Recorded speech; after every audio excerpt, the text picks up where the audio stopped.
Okay gang, yesterday we worked on that overhead deep squat test, and today I told you we are going to break down ankle first.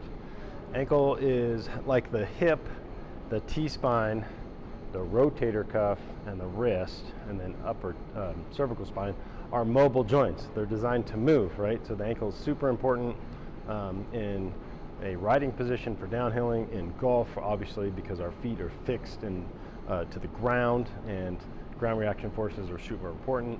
So to have good ankle mobility is really important. And those of you who are older who have knee replacements, you got to have mobility in your ankle and your hip to take stress off that knee, right? So if you have a knee issue in general, same thing.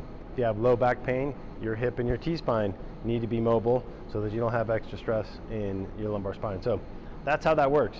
So one thing you can do, and I do everything on my own, filming wise, and I don't really care if it's not tech or not, because it doesn't matter. All right, so one thing you can do is take your foot, go about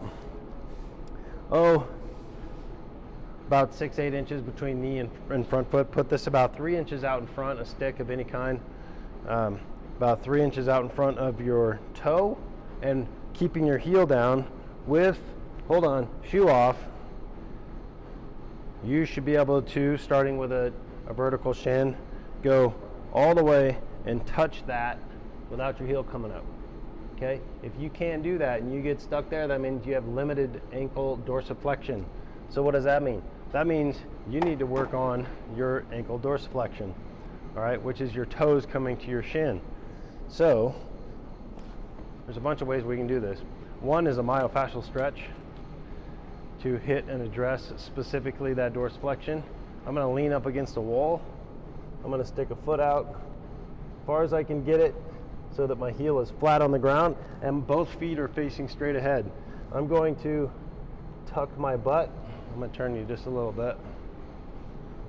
I'm going to tuck my butt to increase my fascial stretch in that back foot. I'm going to work on keeping that knee totally straight so my quad is really contracted. I'm going to tuck my chin. I'm going to reach with this arm. I'll show you in a second.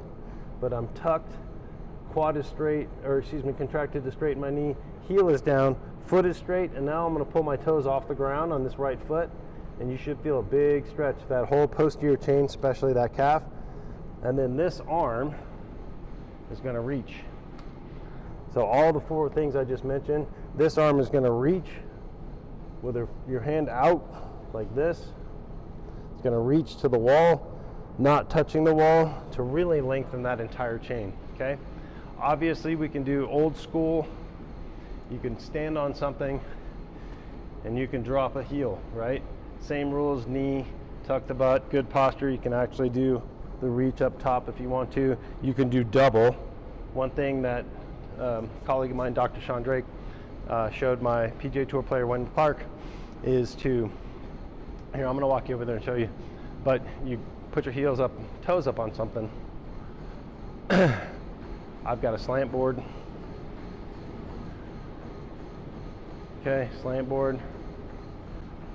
Put up against the wall, get my heels on there, get my toes on there, and with good posture, you hang there for 3 minutes, and that'll address that entire chain from your toes to your plantar flexion, the bottom part of your feet, which is where you get plantar fasciitis, through your calcaneus, up your soleus, in your gastroc, into your hamstring, up through your pelvis, all the way through the posterior aspect of your spine to the back of your head, all the way to your eyeballs, because of the whites of your eye are fascia. So give that a try and see how that improves your overhead deep squat.